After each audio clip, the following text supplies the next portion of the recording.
You know, people complain about what the internet has done to culture, but I do think the fact that people don't just sit around quoting Anchorman all day long is an improvement, because that's what life was like in 2004.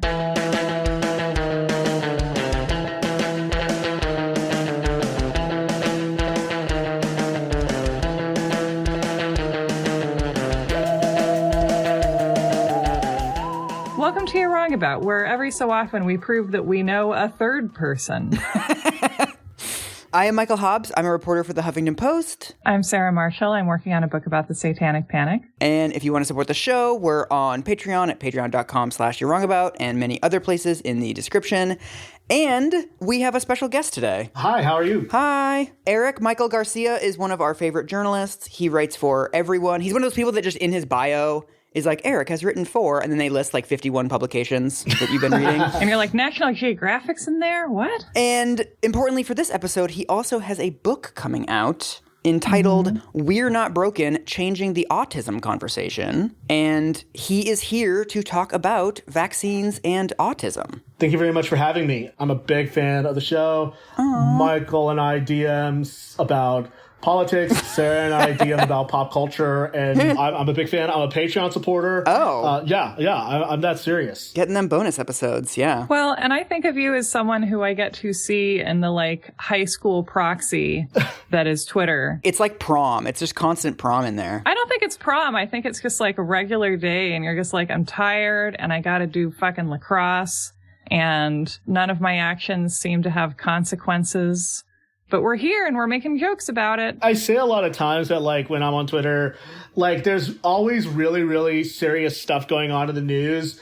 Michael's yelling about it. I'm yelling about it. And then, like, Sarah is usually just like, oh, I'm watching old episodes of NCIS or Perry Mason. And, like, this really makes me happy. Oh, Eric, I'm so happy to have you on here because I feel as if, like, all of this moral panic stuff, all of this epidemiology of misinformation stuff is, like, I hate to say it, but maybe more relevant right now than it has been in a while. I in know. just a very horribly obvious way.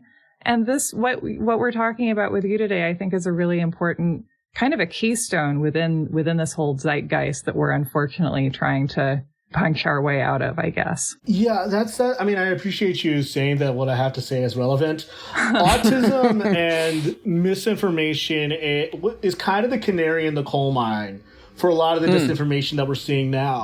There are many ways that what happened with our understanding of autism illustrates how misinformation, the age of misinformation, is really happening these days in a lot of other ways. This sounds great. Set us off, Eric. Should we start with sort of what is autism and just sort of laying the table for what we're actually talking about? Yeah, so let's start with a really, really rudimentary discussion about autism. Autism is a disability that affects everybody from myself to people who can't speak to people who are kind of in the middle. 1% to 2% roughly is estimated to be autistic, and as of right now, what we know, at least between 1 in 68 and 1 in 50 children are autistic. But the problem is that because the story of autism has gone through so many filters, a lot of what we know about autism has been misunderstood, wrong, or distorted throughout history in the public life. That would be unprecedented in the story of medicine and psychology. So Yeah. Where do you place the beginning of the story? Because I think, like, where a story begins is something that can be specific to the teller. If you really want to be generous, you go back to 1908 and like 1911. Great. When Eugen Bleuler, who was, I believe, a Swiss psychiatrist, he saw autism. He labeled it as a trait of schizophrenia. As a result, for a long time, you'll see kind of autism and childhood schizophrenia being kind of used interchangeably. You can't understand how we understand autism today without going to Baltimore, Maryland in the 1930s and 1940s, and Nazi-occupied Vienna. Okay. Steve Silverman's book, I'm going to be referencing his book a lot in this podcast. It's called Neurotribes. Leo Connor was serving children, I believe it was 11 children in Baltimore, Maryland, and he saw autism as something that was very rare, that existed very narrowly. Conversely, Hans Asperger, he thought that autism was something that was very that existed on a continuum. But the problem was, A, we don't know the extent to which Hans Asperger was affiliated with the Nazis. We do know that he referred some of the children who he treated to clinics where children died. Oh, shit. Oh, no. Hans Asperger, what happened is his clinic was bombed during the war. So a lot of his stuff was lost for years. So as a result, because Connor was speaking, it was an English-speaking world, his paradigm about autism became the default and became the conventional wisdom. So knowledge about the autism spectrum is one of the hidden casualties of World War II. Oh, that's good. That's good. This is why we don't have wars, people. Yeah, exactly. So this is where it gets really, really complicated. Leo Connor in his book, in his initial study, did write that while autistic children were born with an innate ability to form typical contact, he also wrote that there are very few really warm-hearted mothers and fathers of autistic children. He later told Time magazine that the children he studied were, quote, kept neatly in a fridge which didn't defrost. Oh. Those did kind of plant the seeds for what was later to be known as refrigerator parents, which was really popularized by Bruno Bettelheim. And he basically, in his book, The Empty Fortress, said that basically the parents of autistic children wish the children didn't exist. Yeah. Bruno Bettelheim called it mother's black milk. Oh my God, Bruno, like if you use less inflammatory language, you know. I know. It's not like you're selling like a novelty ice cream in Japan. Right, yeah. So you're saying that these treatments were more effective at thawing children out who had been frozen by their mother's black milk. Okay. It's funny because I know Bruno Bettelheim as the author of The Uses of Enchantment, which is a book on fairy tales, and I'm like, oh yeah, there he is. Yeah. Like, maybe you should do your different fields on different days. This just strikes me as unnecessarily cruel to the mothers. Like, even if you think that this is brought on by the mother's attitude or behavior, like, maybe calling them that isn't going to encourage them to do a better job. Maybe what you're just asking them to do essentially with that level of shaming is to just stash their children away. That was what led to a lot of autistic kids becoming institutionalized, because then they're being taken away from their unloving parents. In fact, in the 1960s, I believe, so Richard Roy Grinker cites this in his book, Unstrange Minds. There is a movie called Change of Habit where Elvis plays a doctor with Mary Tyler Moore, who's a nun. One aunt takes a child to the clinic and assumes the child is deaf, but then Mary Tyler Moore says to Elvis, I think she's autistic. Elvis says, it's not going to work, Michelle. She's hiding behind a wall of anger. It's not going to work. I'll take over her. We'll try rage reduction. And then he tries to rid her of her autistic frustration. Oh, Elvis. Remember, this was at the time when there really was a very narrow definition of autism. These poor kids were sent away to institutions. What's interesting is that in the 1970s, there were all of these kind of consumer safety pushes, unsafe at any speed. But autism, as a result, because if it's seen as bad parents that are causing it, then it's not a public policy concern. You know what I mean? Right. That's fascinating. That's a really, that's such an interesting attitude of the time. And then I feel like, this is a theme that we come upon a lot, which is that people didn't used to talk about this, and the fact that there isn't a cultural imprint, aside from like weird like Elvis one-liners occasionally, doesn't mean it wasn't there. Like the 50s weren't idyllic, and people didn't like not have sex when they were married. Like we just created media that reflected that, and we're just so easily fooled by that. This stuff was happening. It was just that they were being sent away. Right. Autistic people existed. We just didn't want to talk about it. This is so much like the history of like the discovery of childhood sexual abuse and people in the 70s being like, where did it come from? It's this new societal threat. And it's like, no, it just was always there, because we silenced people. We didn't talk about it. We minimized it. We acted like it was something that only affected a tiny percentage of the population, which of course is wildly untrue. All very similar aspects in some ways. Much in the same way, if we're going to keep on talking about Elvis, just in the same way that Elvis, upset parents because he brought sex out into the open, they were probably equally as upset about him talking about autism in his movies. Yeah, they started to have suspicious minds. Oh, that's nice, Mike. Boom. Yeah. So for a long time, parents blamed themselves. And then what happens is the paradigm slowly starts to change. largely with the help of a guy by the name of Bernard Rimland, who is a father of an autistic child. And his book, Infantile Autism, really kind of leads to kind of a pushback to that idea and helps relegate it. The problem is Rimland was one of the biggest promoters of the idea that vaccines might cause autism. And it's important to recognize that this was going on before Andrew Wakefield. When does this book come out? This comes out in the 1960s. Okay. But then what also happens is that after Rimland's book comes out, a lot of parents start to coalesce and start to meet up. And he's one of the co-founding members of what later becomes the Autism Society of America, along with Ruth Christ Sullivan, who's incidentally the mother of one of the people who Rain Man was based off of. Oh. Rimland, while he was correct in, debunking that really, really toxic idea of toxic parenting, he also was one of the people who promoted ideas like casein-free diets, giving children high levels of B12 will hopefully make them not as autistic anymore. So you have this kind of weird doom loop where Leo Kanner is the first person to talk about autism, but he also plants the seeds for Bruno Bettelheim's nonsense.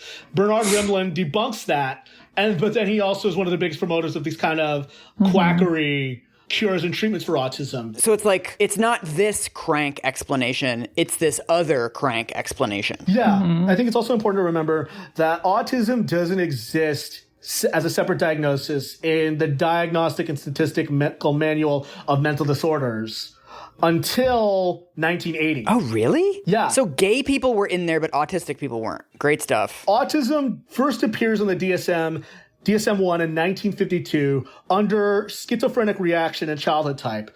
It doesn't appear as separate from schizophrenia until 1980. Around that same time, Lorna Wing in the UK rediscovers Hans Asperger's work. She also had an autistic daughter. So she knew the parenting thing was rubbish, as she would say. And she said in her 1981 article, Asperger's Syndrome, a Clinical Account, that autism belonged in, quote, a wider group of conditions we have in which common impairment of development of social interaction, communication, and imagination. So really what happens is in the 1980s is when we get our understanding of it. Even then, it isn't until 1994 that Asperger's Syndrome is put into the DSM, and then it isn't until 2013 that all of it comes under the same umbrella of what we now know as autism spectrum disorders. Right. All the while that we are having these kind of changes that are happening in the DSM, we're also changing our understanding of disability, and there's public policy that's being changed. So in 1990, the Americans with Disabilities Act is passed.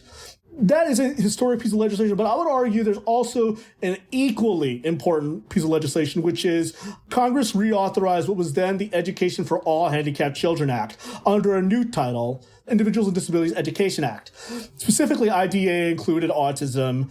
It was, quote, meant to establish autism definitively as a developmental disability and not as a form of mental illness.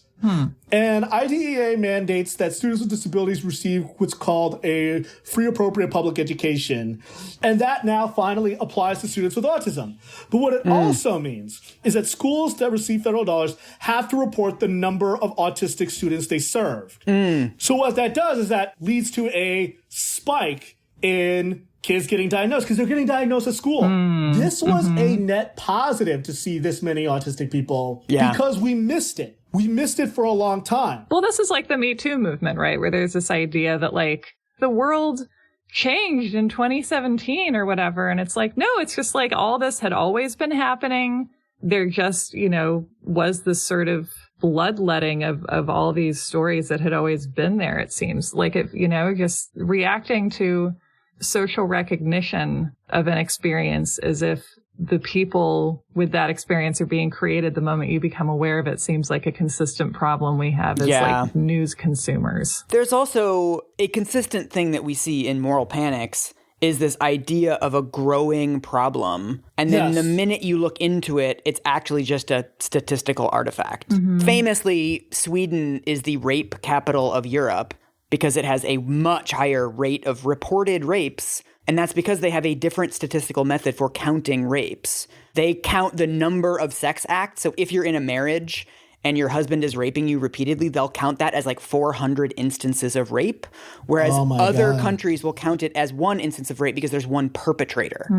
But then there's all this like moral panic shit about like Sweden's letting in immigrants and they have all these rapes. And it's like, literally read a footnote, dude. At least this is stopping like angry reactionaries from going to Sweden. Like, I'm kind of happy about that. Keep the alt-right out of Sweden. It's actually a fine outcome. Yeah. In the same way, I mean, like, here's a sentence from a book review in the New York Times that about when you start to see this moral panic. This is a book review from, I believe, 2005. It says, beginning in the 1980s, the number of autism cases started to take off. The latest estimates are 1 child in 166 has some form of disorder, with effects that range from mild to quote-unquote crippling.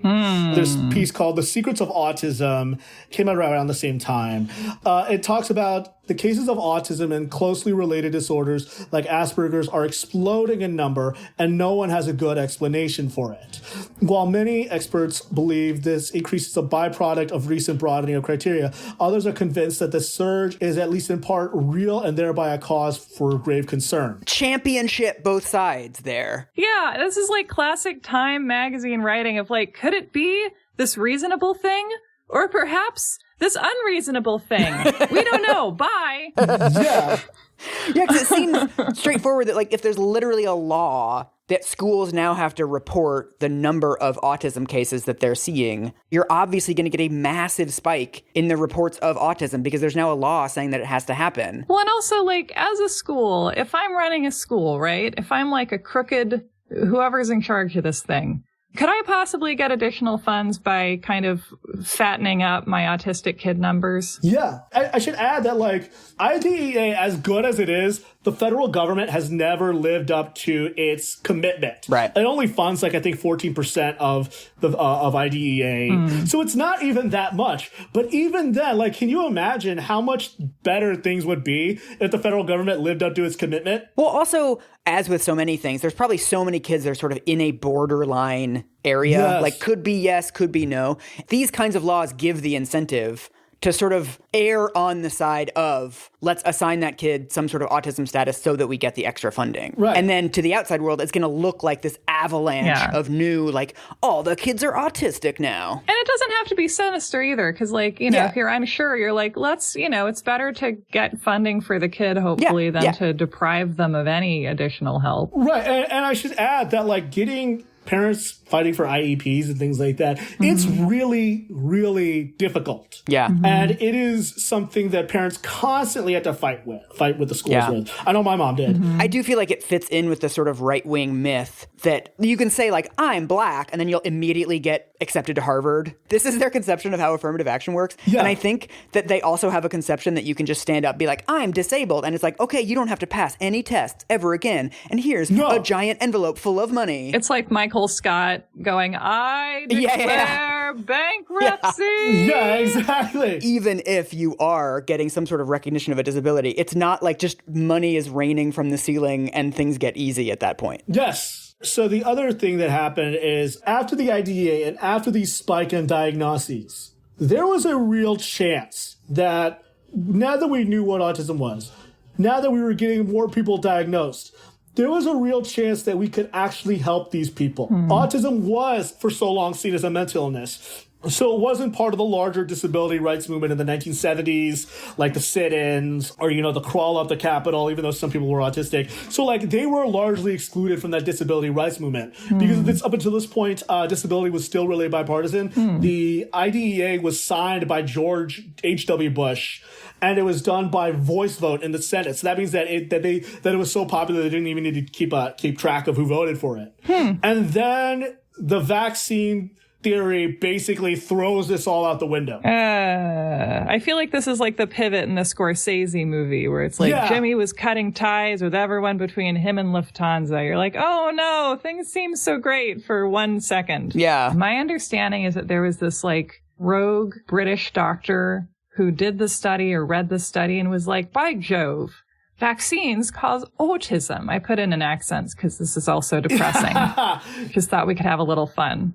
And so spread this theory that I believe on further analysis or competent analysis had like very clearly no basis in fact, but it's the kind of thing where you get this like fossil of meaning. Yeah. People were ready to believe it. And then I believe Jenny McCarthy was of some importance in like bringing this theory to a wider audience, or maybe that's just how I first heard of it. From Nazis to Jenny McCarthy, the story of autism. Yeah. So in the 1980s, there was talk about vaccines. Mm-hmm. There had been books like DPT, A Shot in the Dark. There had been fear that vaccines might be dangerous. Mm-hmm. The doctor's name was a guy by the name of Andrew Wakefield.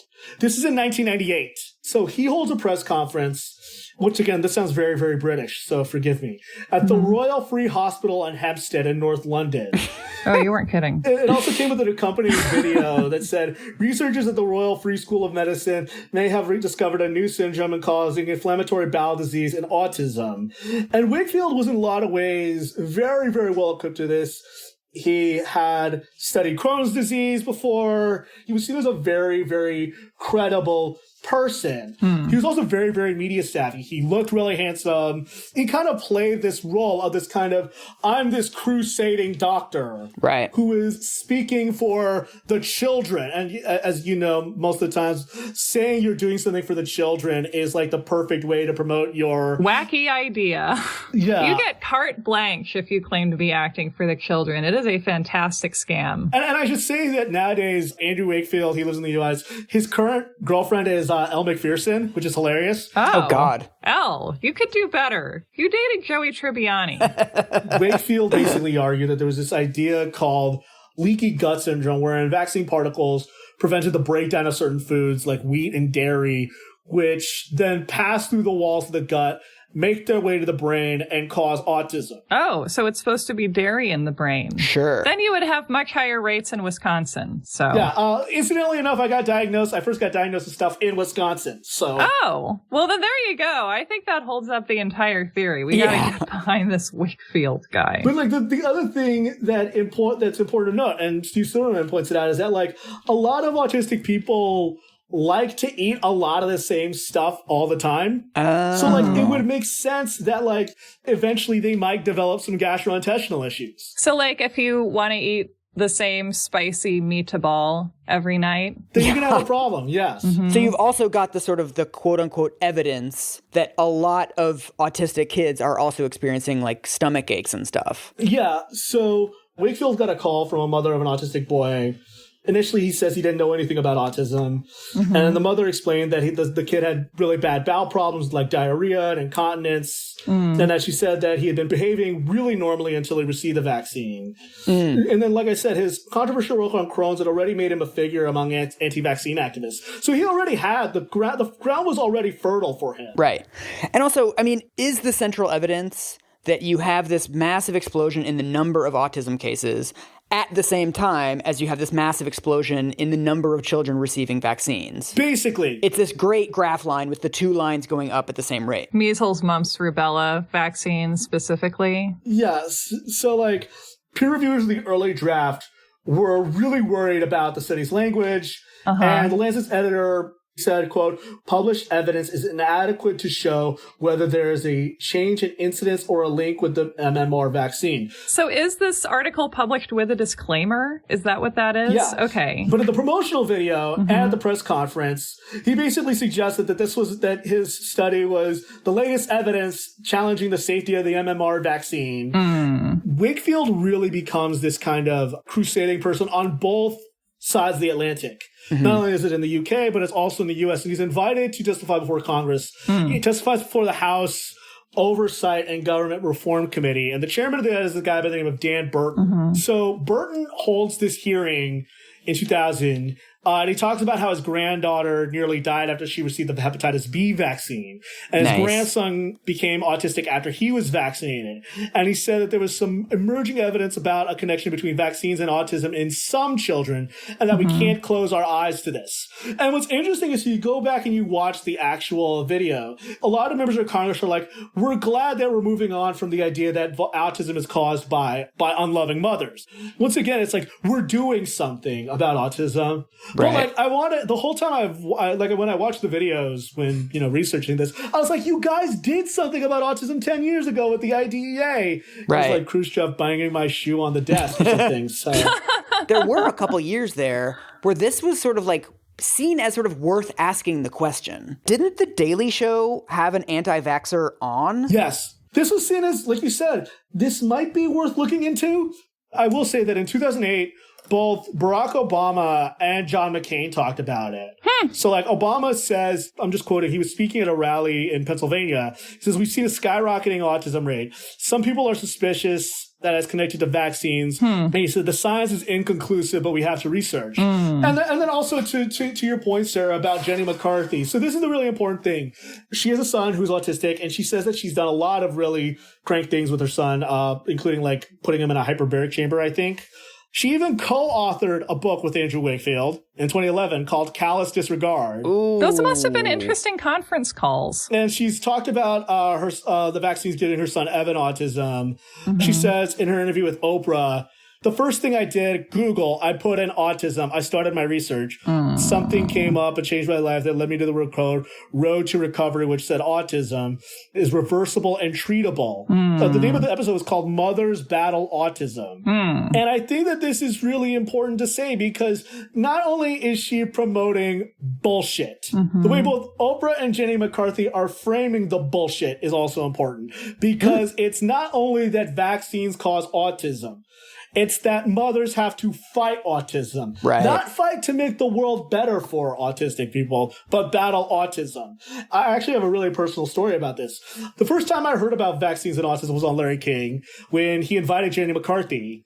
I remember asking my mom, I was like, did I become autistic because of the vaccines? And she was kind of puzzled because she was like, what are you talking about? Because I'd been diagnosed before all this stuff happened. I think I got diagnosed in 1998 before Wakefield did his whole shtick. So it's funny that like my first public encounter with autism was through Jenny McCarthy promoting this garbage. Well, how did you feel, Eric? I mean, I feel like it's weird. It always just makes me uncomfortable when parents talk about sort of the tragedy of their kids being who they are. Yeah. So at the time, I should say, when I was 16 when I saw that, when I watched that, initially I thought, oh, cool. Somebody actually cares about this thing that I have because I was bullied a lot, you know? And I thought that, oh, maybe there's something worth looking into on this. And my feeling was, okay, if it's on CNN, then it has to be factual. This is something that we should at least look into in the veneer of credibility. It gave credibility to a lot of this stuff. And it made it seem like this was an important thing to discuss. And I think that that was how it poisoned the well. And we're really still seeing the damage of it. I do think that period is really interesting because there were a couple years there before all the Wakefield stuff got debunked. I just very much remember the sort of smug, we must ask this question, like for the purposes of free speech. I feel like it's all wrapped up in like South Park somehow. I was just thinking about South Park as you were saying that, I was thinking about South Park too, because I used to watch South Park a lot when I was younger. This is our like murders on the Rue Morgue moment. Yeah. Like we all thought of South Park. And it was I just feel like it was very sort of wrapped up in this idea that there's never any harm in asking a question. There's never any harm in saying that something has to be looked into. There's never any harm in bringing up something over and over and over again, that as long as you're just asking the question, you're not necessarily making the argument. But of course, what we know now is that like asking a question does actually seed that idea with the public and can have real effects, even if you're not necessarily saying, I know that vaccines cause autism. We must continue to investigate this question. Yes. Even though there's overwhelming evidence basically proving at this point that it isn't true, we must continue to fight, to battle autism. And it's like, I don't even think we should talk about battling cancer, honestly. Like, do you really want to sound, do you want to be saying that, Jenny McCarthy? Yes. When there's really thin evidence for something and there's a potential for massive societal harm, maybe just fucking wait until more studies come out. Like all we had at this point was essentially one study and a really specious correlation. Yeah. And it was like, just don't ask it's not worth asking the question right now. But then you get into this like free speech, like I'm allowed to ask the question stuff. And like, you're allowed to, but you're a dick. So around this time of the talk about vaccines and autism and all of this, Bob Wright, who's the head of NBC Universal, his grandson, Christian, is diagnosed with autism. And as a result, him and Suzanne Wright, his wife at the time, start Autism Speaks. Well, and what is Autism Speaks' goals while we're talking about who they are? Autism Speaks was initially started to basically look to find a cure for autism, and then it removed the cure from its language in 2016. Until 2015, the charity's position was, it remains possible that in rare cases, immunization may trigger the onset of autism symptoms in a child with an underlying medical or genetic condition. So basically, they at least gave a veneer of credibility to, well, this is one theory. This seems like a lot of rich parents. I honestly think it's a lot of rich people who think that they're doing the right thing. Where you don't actually have autistic people at the table, which for a long time they didn't have autistic people at the table, or at least in the leadership on it. You're often not listening to the actual needs of autistic people. And I think that's why a lot of autistic people really don't like Autism Speaks. Almost every autistic person I know doesn't like them. I think the thing is that they see autism as a charity and something to be dealt with, and not as a specific identity and a group of people who deserve to be treated fairly and who deserve to be accepted in society. They've changed a little bit. So they don't talk about cure anymore. They don't talk about removing anymore for such a long time, because they framed it in a term of autism as a tragedy. That makes it real. That's made it really, really hard to for autistic people as a whole. So, in fact, they did an ad. I'm going to send it to you right now. This is in 2009. Okay, we can count down and do 3, 2, 1, go, and I'll watch it together. 3, 2, 1, go. I am autism. I'm visible in your children. But if I can help it, I am invisible to you until it's too late. I know where you live. And guess what? I live there too. I hover around all of you. I know no color barrier, no religion, no morality, no currency. I speak your language fluently. And with every voice I take away, I acquire yet another language. I work very quickly. I work faster than pediatric AIDS, cancer, and diabetes combined. And if you are happily married, I will make sure that your marriage fails. Your money will fall into my hands, and I will bankrupt you for my own self-gain. I don't sleep, so I make sure you don't either. I will make it virtually impossible for your family to easily attend a temple, a birthday party, a public park, without a struggle, without embarrassment, without pain. You have no cure for me. It's not fatal. It's putting the parents' experiences first over the children. Yeah. It's almost literally autism saying, hello, I want to play a game. Yes! I've seen episodes of Criminal Minds that are a lot less menacing than this. It's so fucking unethical to use real kids in this. It's framing autism like Freddy Krueger. Yeah. This kind of frames how they viewed dealing with autism. Right. And this is how they framed seeing autism as something to be battled or combated. And like, even they had some success in 2006. The piece of legislation that was signed was the Combating Autism Act. Nice. And it wasn't until 2014 that it was changed to the Autism Cares Act. So it very much talks about how they framed it and how they saw autism as a menace. This makes me think of, what if you made an ad that was like, I am menstruation. I am painful.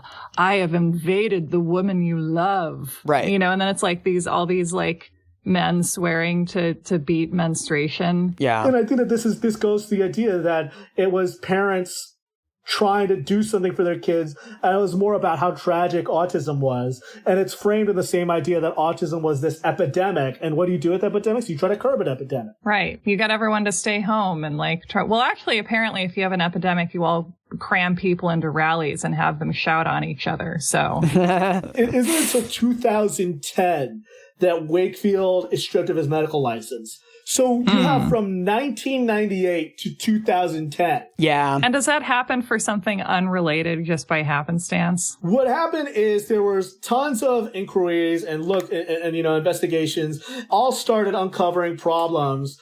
Turns out that 2 of the kids who were reported to have suffered from autistic enterocolitis after the MMR had never been diagnosed with autism at all. And then Wakefield had also made sure that children in the study who had previously been described as normal before receiving the vaccine had actually been flagged for developmental issues like hand flapping and language delay. So he was just really careless. Right, so vaccines cause autism, but some of the kids aren't autistic. Yeah. And some of the other kids were showing signs of autism before they were vaccinated. Mike, vaccines cause kids, all right? We do know this. What really brings this into stark contrast is that Wakefield had been paid. He had failed to disclose to the editors from The Atlantic that he had received a lot of compensation from lawyers who were planning to mount a class action lawsuit against vaccine manufacturers. This kind of horror, David versus Goliath, fighting the evil Goliath of capitalism, Big Pharma, was actually big law capitalism. Nice. Yeah. I mean, certainly in America today, we have no further experience with what seem to be grassroots movements, but are actually strategically manipulated causes that serve the needs of some sort of corporation or profit-seeking group. But basically the point is he was making a lot of money by doing this. Right. Everything came tumbling down. I am curious about where we incorrectly perhaps draw the line between like the child being a problem and the society that doesn't support parents and that makes almost any form of parenthood incredibly punishing and potentially financially disastrous. The first place I always want to take that is like, how do we support the family? Like, is society supporting this family? And like, what support do they need? Yeah. And of course, the answer is often like money for kids. Autistic people need you to support them. Right. So this is what I keep on trying to say. I say this as an autistic person. I say this as somebody who loves autistic people, is that we're human beings. We are fine just as we are. What really needs to happen is changing the world to adapt so that autistic people can live in it. Right. I was born in 1990, the year the ADA and the Individuals with Disabilities Education Act passed. Mm-hmm. I think a lot of people think, oh, I'm so inspirational, or think that autistic people are so inspirational if they can do this.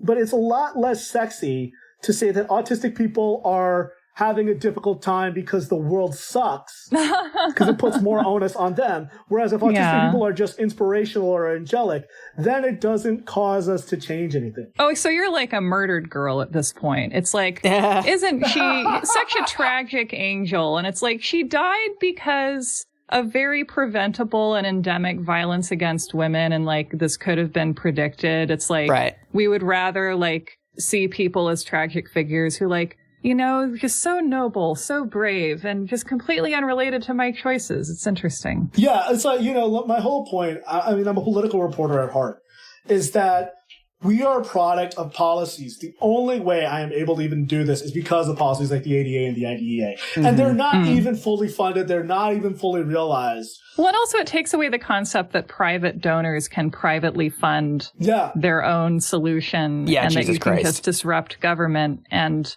make your own spaceship and stuff. Right. There's also an interesting generational handover story, right? In previous times, when we did have fewer diagnoses of autism, and it was really the much more severe cases, the kind of the quote-unquote movement was led by parents. Yes. Whereas after these laws in 1990, you now have a generation of people who self-identify as autistic and are finally able to sort of form the movement themselves and take the movement in the direction that they want. So it feels like we're in the midst of this like handover. So you're partially right. Initially, it was parents being told that they need to send their kids away to these institutions. Mm-hmm. Then the second part, I would say, from like the 1970s to the 1980s and 1990s, was parents trying to get their kids out of institutions. But because, like you said, the most vocal parents were the ones who have kids with the most support needs, they became seen as the real spokespeople. Right. And then now you're seeing that even autistic people like myself, but that even autistic people with higher support needs who can now speak for themselves because of things like assisted communication, they're now trying to reframe the narrative. Right. Do we want to talk about sort of where the anti-vax movement went after Wakefield stuff was debunked? Because it is amazing how resilient it is, considering that like the entire basis of it has now been completely destroyed. Yeah, isn't it weird that people believe things for which there is no evidence and only proof of the opposite? Like, it's such a... I've never heard of that happening elsewhere. The classic point is that Donald Trump said that on the debate stage about autism being an epidemic 5 years after Wakefield lost his license. Right. What I think has happened now is that Wakefield and a lot of these other people now see themselves as martyrs, heroes, and brave truth tellers. Can you tell us about just where the anti-vax movement, I suppose, or like that culture, like where it is, like what is its health? What kind of organism is it right now? I think for a long time, anti-vaccine conspiracy theorists were it was very kind of a horseshoe because you had kind of crunchy liberals who didn't like vaccinating their kids and putting toxins in their kids, to your point about toxins. And then you had conservatives who just don't like government mandates. This is one of those Oregon Country Fair to Salem gun show issues. Yes. I think nowadays it's become a lot more right-wing. Yeah. You see anti-vaxxers running in Republican primaries in Texas. In many ways, I feel like it fertilized the ground for QAnon. I mean, it is like worth noting that this has a toll. Like, I did work on this for a story months ago, and the number of measles cases in the United States used to be like 60 in the entire country, and it's now like 1,200.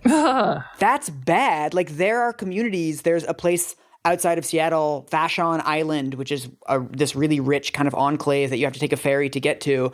And as of 2015, 1 in 5 kids in the schools was not vaccinated. Oh my God. That's bad. It's so weird how, like, rich, kooky people and prisons are like these two populations that some epidemics are going to be able to rip right through. Like, that's a weird thing to have in common by choice. It's almost like rich people almost feel like they're too rich to participate in the social contract. Right. Yeah.